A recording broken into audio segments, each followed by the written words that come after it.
नमस्कार, मैं डॉक्टर दिनेश नागपाल।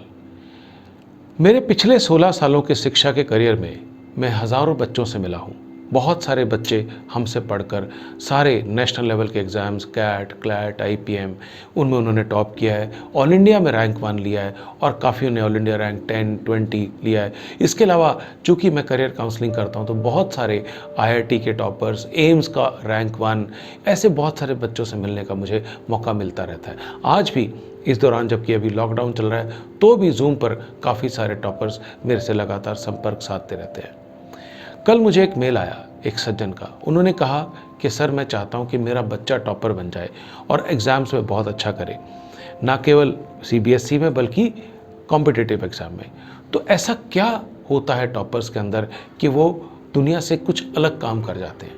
देखिए, पहली बात समझिए, जो बच्चे टॉप करते हैं ऑल इंडिया रैंक 1, जैसे मैं अगर नाम लूँगा एम्स का टॉपर रैंक 1 नवशीन सिंगल जिसको हमने एनटीएससी के लिए पढ़ाया, Natasha CLAT all India rank 1, Ashish Bura CAT 99.9 percentile, Nikita Tayal CAT 99.9 percentile, XAT 99.9 percentile, IFT में उसका सिलेक्शन हुआ अगेन 99.9 परसेंटाइल।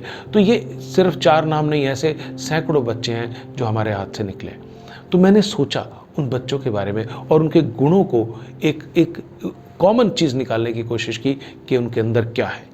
सबसे पहला जो टॉपर्स के अंदर होता है वो होता है उनको अपने गोल की क्लैरिटी होती है। यानी कि नवशीन सिंगल ने 9वीं में मुझसे कहा कि मैं एम्स में टॉप रैंक 1 लेना चाहता हूँ। आशीष बुरा ने 12वीं में मुझसे कहा कि मैं कैट के एग्ज़ाम में टॉप करना चाहता हूँ। तो उनको गोल क्लैरिटी बहुत जल्दी होती है और वो माँ बाप की मदद से या अपने टीचर्स की मदद से या किसी और की मदद से पहले अपनी गोल क्लैरिटी करते हैं, क्योंकि जब तक आपको गोल नहीं पता होगा आप ये नहीं जान सकते कि आप क्या करेंगे।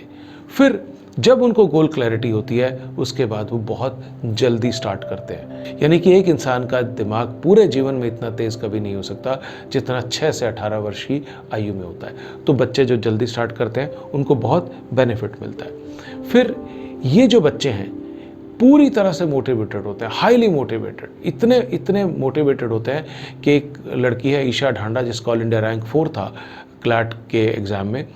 उसको अगर मैं कोई काम देता था और उसको टारगेट देता था कि आपको 48 घंटे में ये काम करके वापस आना है, तो वो 36 घंटे में वापस आ जाती थी। तो ये है दे आर हाईली मोटिवेटेड। दूसरा, बहुत डिसिप्लिन्ड लाइफ जीते हैं। देखिए, अगर 2 साल 3 साल तक आप एक अनुशासित जीवन जीने को तैयार हैं तो उसके बाद निश्चित तौर से आपका करियर बन जाता है। अनुशासन का अर्थ क्या है? यानी कि उन्होंने 6 बजे उठना है तो 6 बजे उठना है। ये नहीं कि अलार्म स्नूज़ पे कर रहे हैं 10 मिनट और 10 मिनट और 10 मिनट और, नो। और क्लास में जब वो पढ़ने आते हैं या किसी टीचर से डाउट लेने आते हैं, अगर 9 बजे की क्लास है तो वो 8:45 बजे क्लास में पहुंचते हैं। जो 9:15 पहुंचेगा वो कभी टॉप नहीं करेगा। तो वो बहुत डिसिप्लिन्ड होते हैं, हाईली मोटिवेटेड होते हैं, शेड्यूल को पूरी तरह से फॉलो करते हैं। जो शेड्यूल उन्होंने बना लिया उसको पूरी तरह से फॉलो करते हैं। छोटी छोटी टेम्पटेशंस में नहीं पड़ते। जैसे हम लोग जो बच्चों को तैयारी कराते हैं तो हम बोलते हैं उनको कि आप 1 साल जंक फूड मत खाइए। अब एक 12वीं 11वीं के बच्चे को ये कहना कि आप 1 साल जंक फूड मत खाइए तो उसके लिए काफ़ी बड़ी बात है। बर्गर, पिज्ज़ा सब हम बंद करा देते हैं। लेकिन जो टॉपर्स हैं वो इस बात पर खरे उतरते हैं और पूरी तरह से जंक फूड नहीं खाते।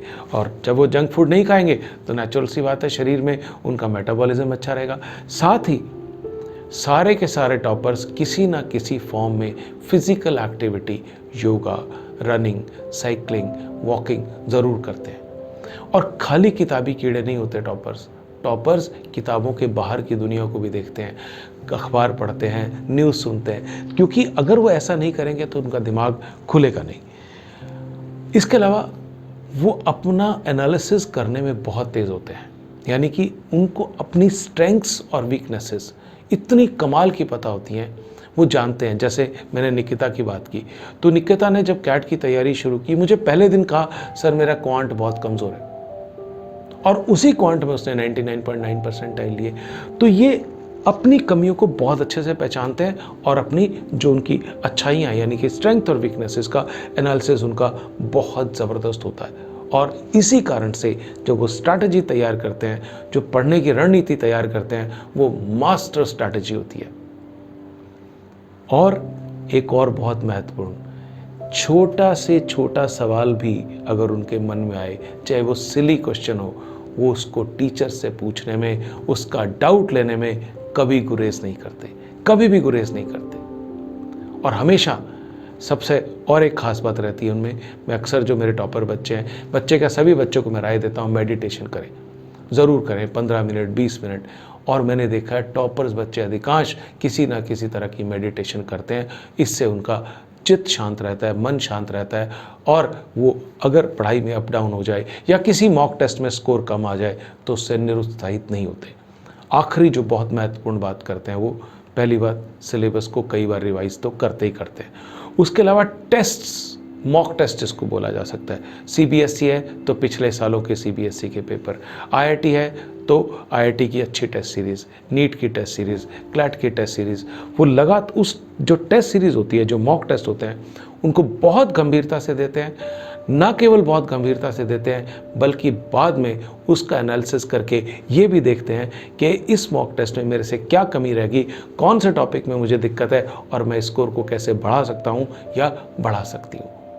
तो अगर आपका बच्चा एवरेज है तो और वो टॉपर बनना चाहता है, तो टॉपर बनना कुछ मुश्किल नहीं है। सिर्फ ये छोटी छोटी सी बातें जो मैंने आपसे साझा की हैं, अगर बच्चे इसको इरादा कर ले, क्योंकि आजकल क्या है, डिस्ट्रैक्शन बहुत है, फेसबुक, व्हाट्सएप, दुनिया भर के वीडियो गेम्स, मोबाइल गेम्स, अगर बच्चे इनसे बचें, और माँ बाप का भी सहयोग रहना चाहिए उनको इन चीज़ों से बचाने के लिए, इनसे बचें। और जो मैंने बातें अभी की हैं कि टॉपर्स किस तरह से सोचते हैं, सवाल ही पैदा नहीं होता कि आपके बच्चे का, या जो बच्चे मुझे सुन रहे हैं, आपका विनर्स माइंडसेट, टॉपर माइंडसेट ना बने।